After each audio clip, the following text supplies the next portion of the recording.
Tanks, they're thick. It's time to see if the best offense is actually a good defense. So today we're gonna find out if it's possible to beat Dark Souls as a tank build. That might not sound very difficult, but let's lay out some rules to increase the challenge of this run. I will only be allowed to level up stats that contribute to a tank build. Those stats are vitality, endurance, and resistance. But let's be real, who in their right mind would ever level up resistance? There will be one small caveat to this rule though. It doesn't feel right to have a tank build without a Greatshield, but Greatshields happen to have high strength requirements. So I will be putting 2 levels into strength just to wield the Greatshield with the lowest requirements. Secondly, to make things more interesting, I will have to collect and wear every heavy armor set in the game. And finally, I'll only be allowed to use rings that contribute to a tank build. Ones that increase things like stamina, defense, and poise. The only exceptions will be the required rings for traversing the abyss and lava. With the rules established, let's jump right into this adventure.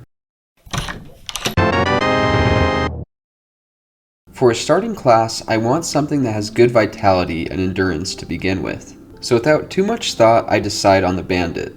We gotta give him the true face of a tank build, strong and masculine. Oh yeah, that's what I'm talking about. We need a name that fits as well, and there we go. I guess it's time to wake up and get going on Undead Asylum.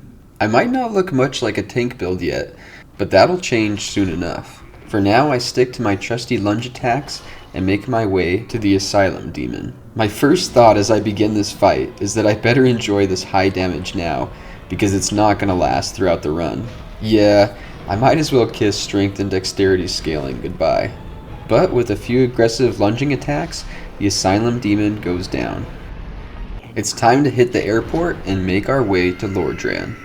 As I said in the beginning, I will be putting 2 levels into strength just to get to level 16 so that I can wield the lowest requirement Greatshield.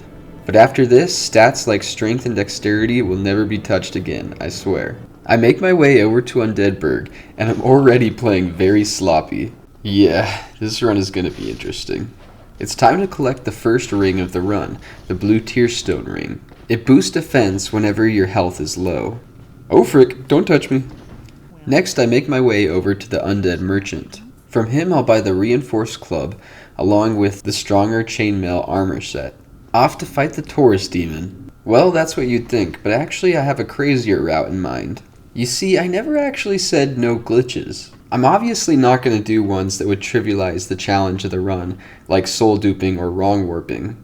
But a little collision clip could make things more interesting. You see, there's a certain NPC that's vital to this run, so my plan is to reach him as early as possible, which means it's time to see if I've got what it takes to take on Capra Demon.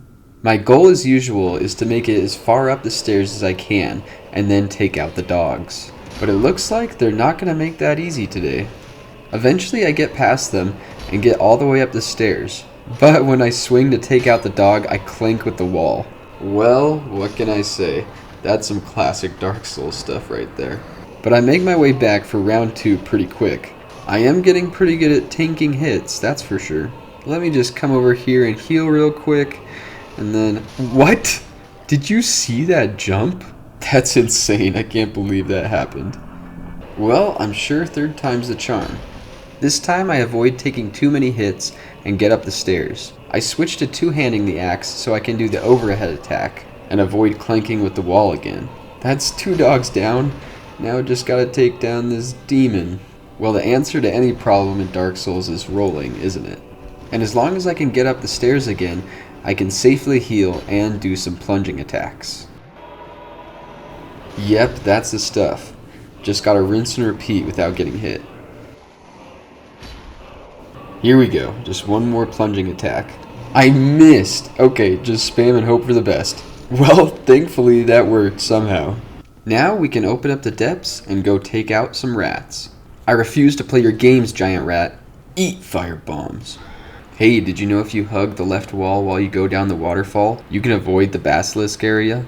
This is the man I was talking about. Domhnall will sell us multiple heavy armor sets as we progress throughout the game. The reason I wanted to reach him so early was to buy his own armor set, which is better than my current chainmail.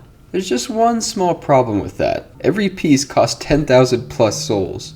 Yeah, a little out of my price range right now. And even if I was to beat Gaping Dragon, which I'm not really equipped for at the moment, it would only give me enough souls to buy half of the set. Well, at least I can afford the Crystal Straight Sword. Let me just equip it and... oh. This is the first time I realize I've made a grave mistake in choosing Bandit as my starting class. I don't know if you know this, but the Crystal Straight Sword, along with almost every other weapon in Dark Souls, require at least 10 dexterity to wield. And since I chose Bandit, who has only 9 dexterity, that is going to vastly limit my weapon selection in this run. Well, there's nothing I can do about that now. Time to take on the Taurus Demon, I guess.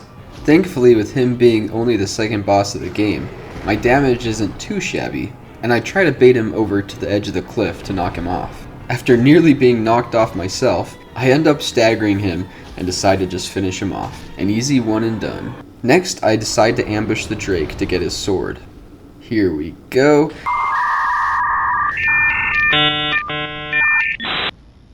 Perfect. There we go, that was easy. There's no way the Drake sword would have a dexterity requirement, right? Oof, looks like I'm gonna be stuck with early game weapons. I think it's time I pay an old friend a visit. Someone I can really relate to in this run. Havel, teach me the ways of the tank. I've never been much good at chain backstabbing, but I think I may be getting it. Sorry, Havel, there's nowhere to hide. Yep, just come to Papa. Dark Souls always seems to have a way to humble you when you get too cocky. Alright, round 2. Let's see how many I can get.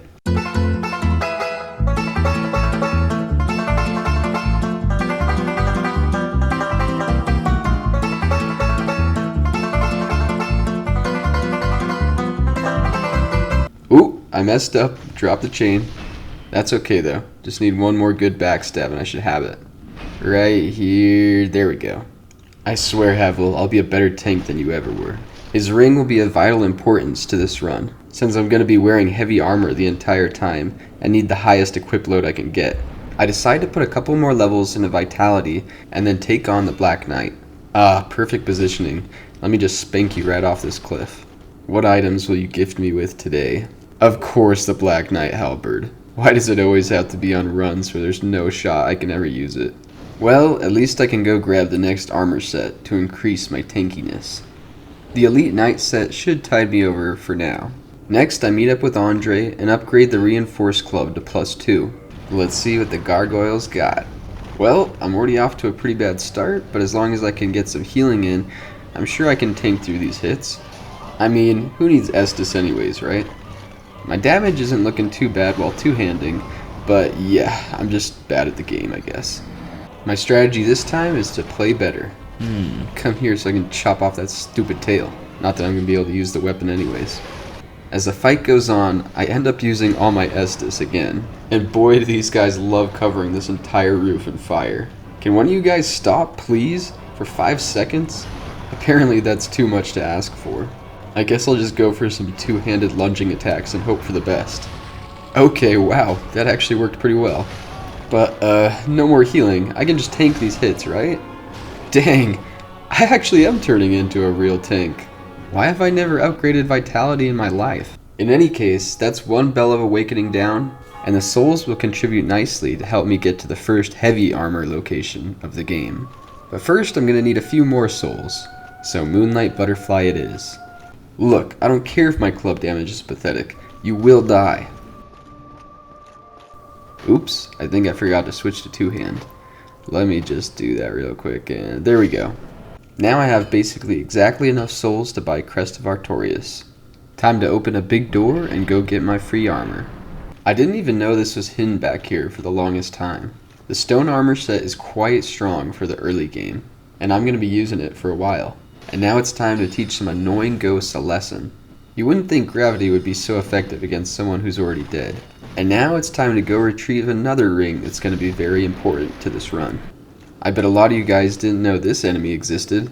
I sure didn't for my first 5 or so runs. But I'll just run past everybody up this secret passageway and grab myself the wolf ring.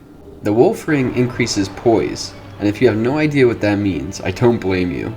Basically, it makes it so that less enemy attacks put you into stun, which is perfect for our tanky boy.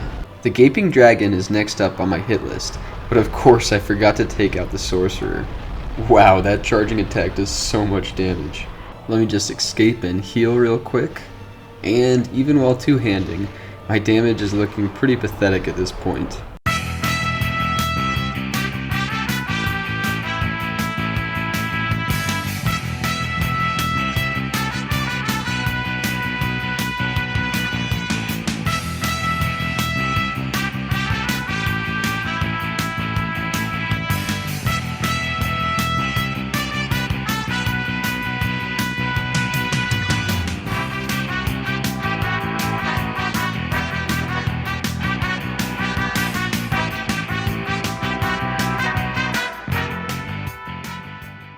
After chipping away at his health for what seemed like forever, I was out of Estus and I decided the only thing to do was a pro gamer move. While running away from the boss, I needed to open up the menu and equip the humanities. That way I could get some bonus healing in mid-fight. And by some miracle, I was actually able to pull it off. Well, this would give me a small chance at least. Come on, so close. Just gotta roll my way to victory. Please hit him one more time, he needs to die. There we go. Is it just me or are these fights getting longer?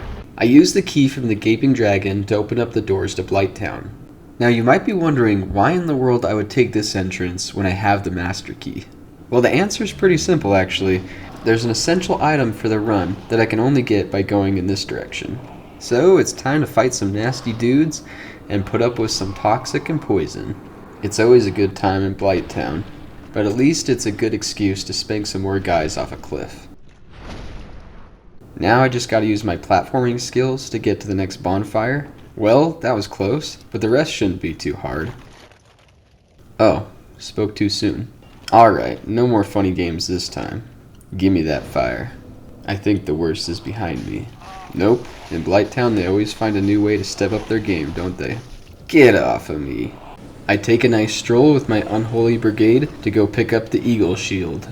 My plan is to use this Great Shield for the remainder of the run. It's so sturdy that most attacks just bounce right off of it. And while we're here at the Great Hollow, there's one more ring I need to grab. The Chloranthy ring boosts stamina regeneration. It basically does what the Grasscrest Shield does, but in ring form. Alright, let's test our luck against Quelaag. Oh, I'm getting pushed into a lava bath. That attempt didn't last very long. Okay, this time I'm doing a lot better, even with my sad amount of damage.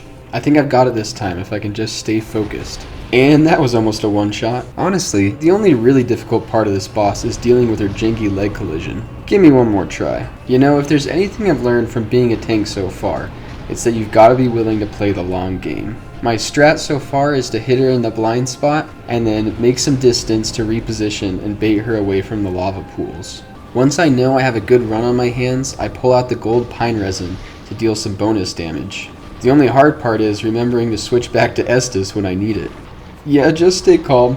We're all good, everything's good here.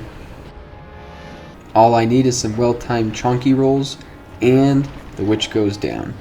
That wasn't nearly as bad as I was picturing in my head. Time to pull this lever and roll into the pit.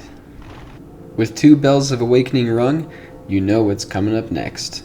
I head back to Andre and upgrade the club to +7.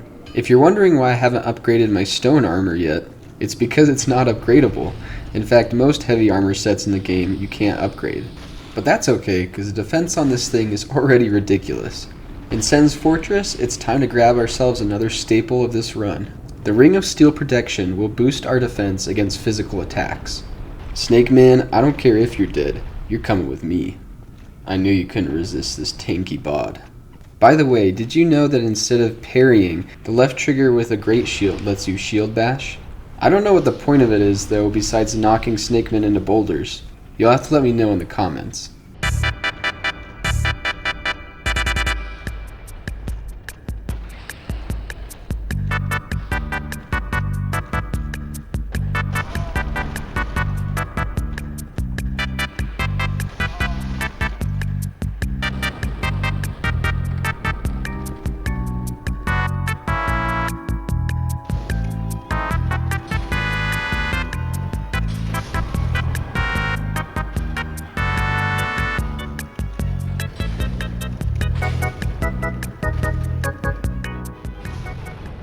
My main concern when fighting the Iron Golem was that I wasn't going to be able to deal enough damage to his ankles to make him fall off the bridge. Even with my club at +9 from upgrading it at the fire, plus gold pine resin, I had my doubts that it would be enough. It turns out I was right to be afraid, because after wailing on him for a while, he stood back up. But as long as I could avoid his grab attack, I knew there was a pretty good chance I had it right here. There's a special treat I get for beating him this run, but we gotta get there first. Did you know that if you have the key, you can use this cage to skip the majority of Sen's Fortress? Somehow, with 40,000 souls on the line, I still managed to get knocked off the side. Please excuse me, Titanite Demon. Nope, okay. That's no problem, I just have to backtrack to the spot without getting killed. Good thing I'm really fast when it comes to rolling. Now if you don't mind, I'll take these, thank you very much. Back to my favorite man this run, Domhnall. You see, now that I've defeated the Iron Golem, he'll sell me his heavy armor set. I've never actually bought the Iron Golem set before, and it looks really cool. Plus, if I wear it with Havel's ring, I can actually mid-roll. Can you tell I'm super happy about it? My tank build is really coming together, and there's nowhere to go but up. What better place is there to put everything to the test than Anor Londo? First up on the agenda is a rematch with the Gargoyles. I can't wait to see how far I've come. Let me just keep whacking him right in the face. Yep. And he's dead. Guy didn't even get a hit on me. Next, it's time to start collecting some heavy armor sets, because Anor Londo has a lot of them. In the back corner of the Painting Guardian Cathedral, you can find the black armor set. I can't actually wield the Greatshield, but I decide to equip it to complete the aesthetic. Yep, I'm a true tank. I can take arrows through my chest no problem. Well, I guess parrying's off the table, but I've got the power of fat rolls at least. Come on. Just gotta get one good hit on this man. Don't these guys ever get tired of this? I like the look of the Iron Golem set better, so I'm switching back. Just gotta get a few good hits in, yep, and come on. Bro, what is this, a turn-based RPG?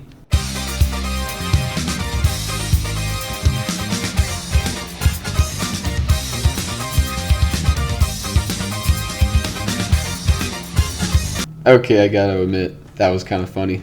Hello Solaire, good to see you again. Time to light the bonfire and do some leveling up.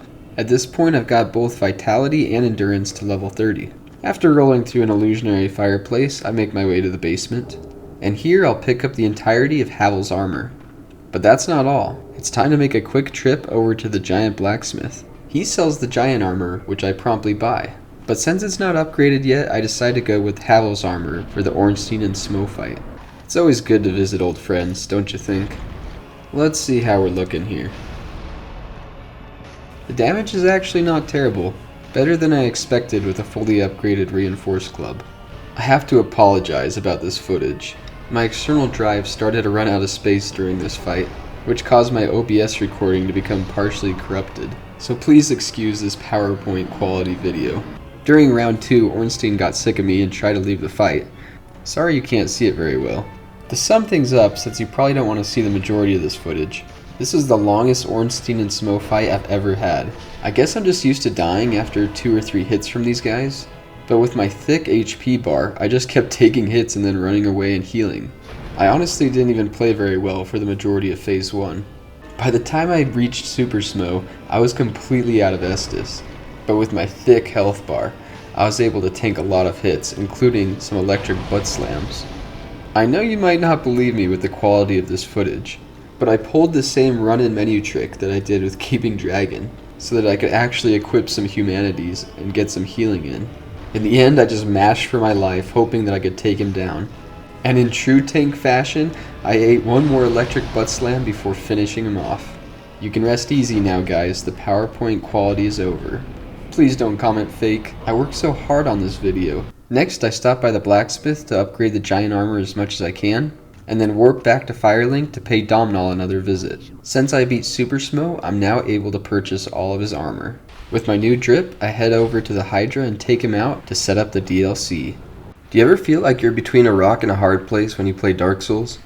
No? Just me? I think I'll head to Lost Izalith first. You guys want to see a sick Blighttown skip I've been practicing? It just requires a little parkour skill. Ah, frick. I wasn't watching my health, but the execution was nice. I hope you don't mind if I borrow these, Seath. Okay, you don't have to throw a fit over it. Get this chewed gumball out of my face. You'll never cease to amaze me. Is it just me, or does nobody like touching this guy with a 10-foot pole? I think I'll just unload every projectile I have left in my inventory on him.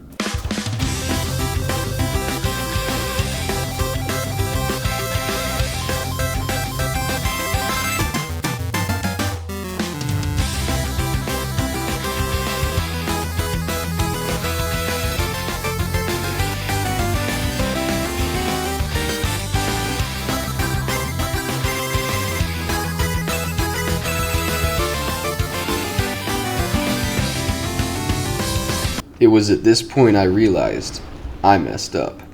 Oh boy, back to Firelink. Man, sometimes I swear the only really hard part about Dark Souls is remembering to place the Lord Vessel. I can't even tell you how many times I've forgotten to do it. Now, where was I? Oh yeah, Demon Fire Sage. I think he's mad because I'm challenging him on who's the thickest guy around. This fight was pretty similar to the last few recent ones. I was able to live way beyond the mistake limit that I'm used to. And after tanking through one more explosion, I finished him off.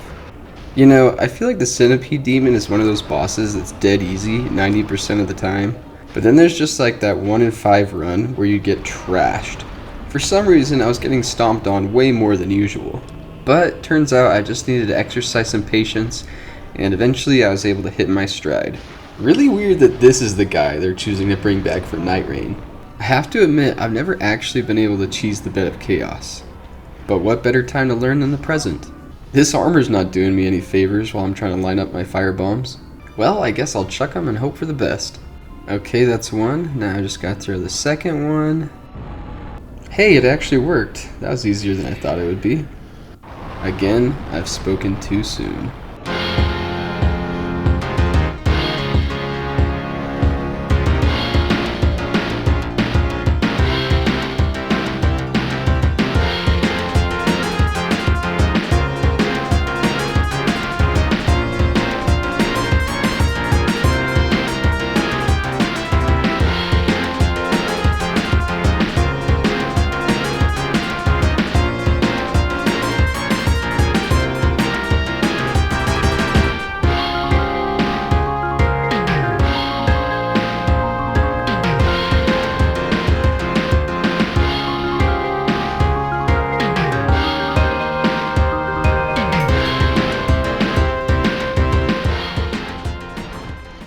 Bed of Chaos always gets the last laugh, doesn't it?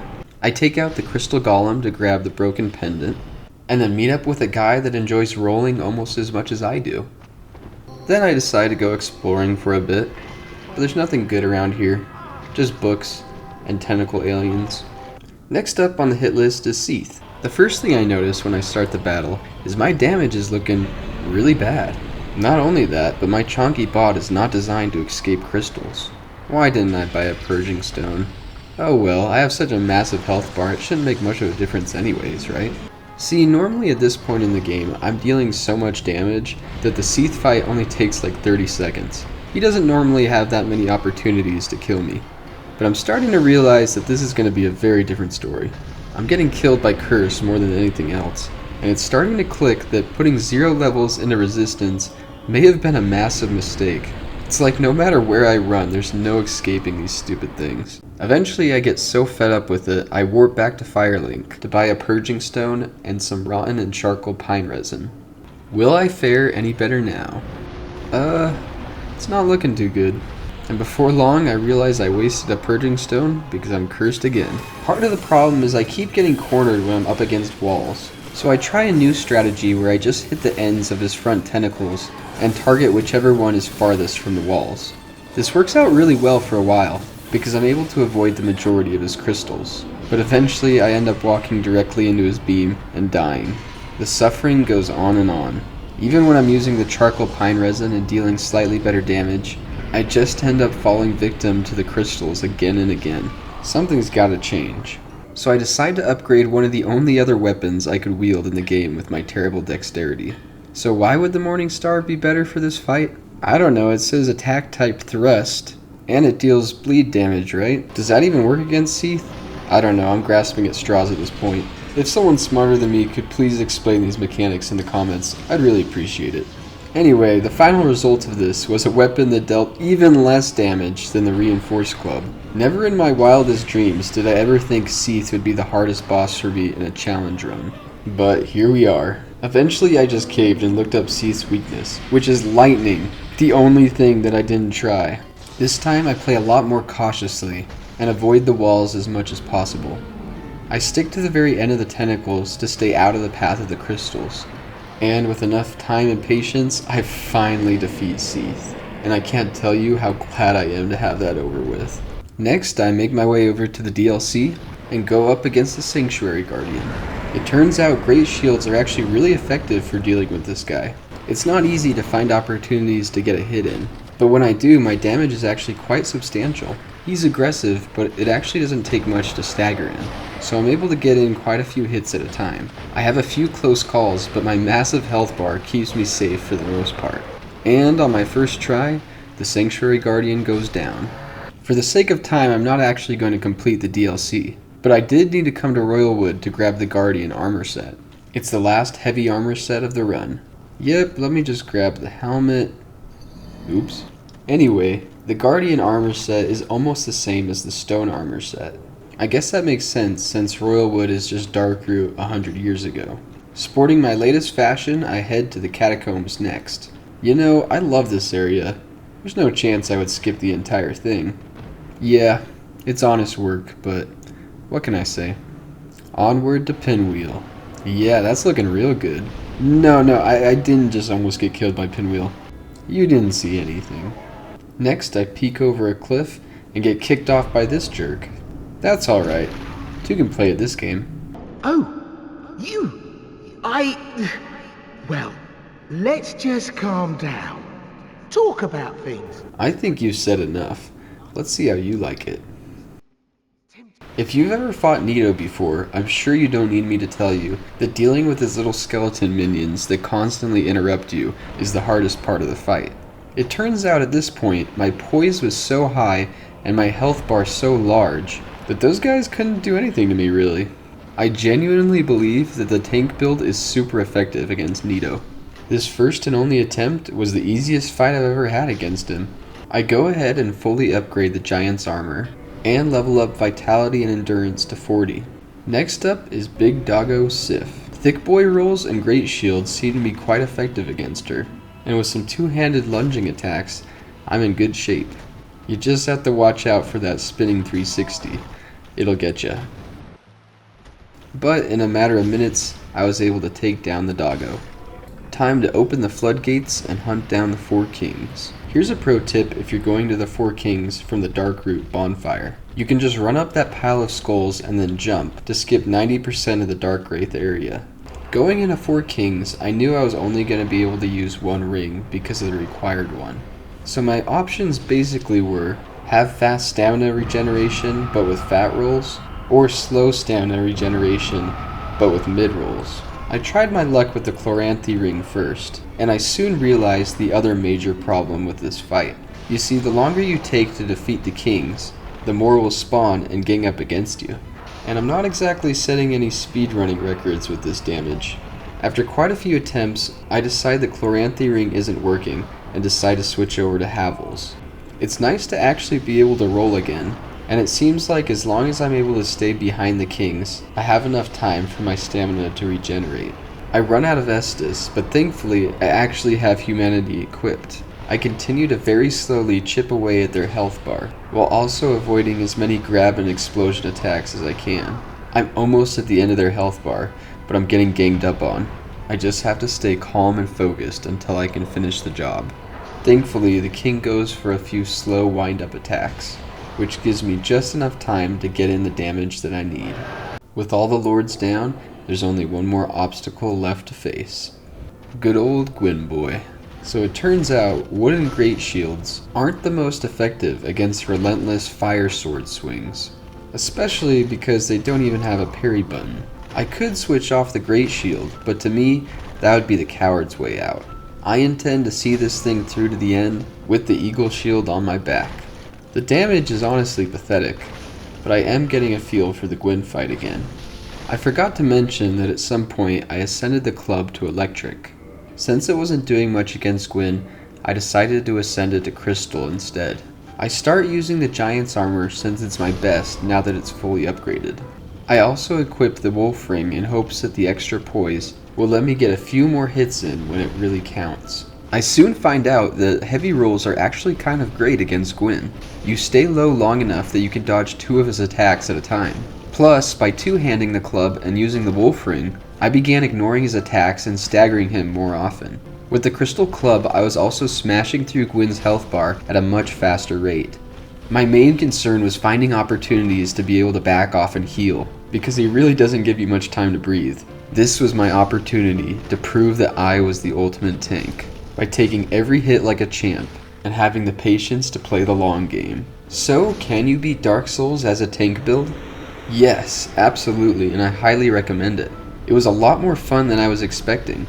It was very interesting that it trivialized certain bosses like Nito and the Sanctuary Guardian, while accentuating the strength of others like the Four Kings and Seath especially. If you have any feedback for me, you can leave it in the comments, and subscribe so you don't miss out on future challenge runs. Thanks for watching, and I'll see you guys in the next one.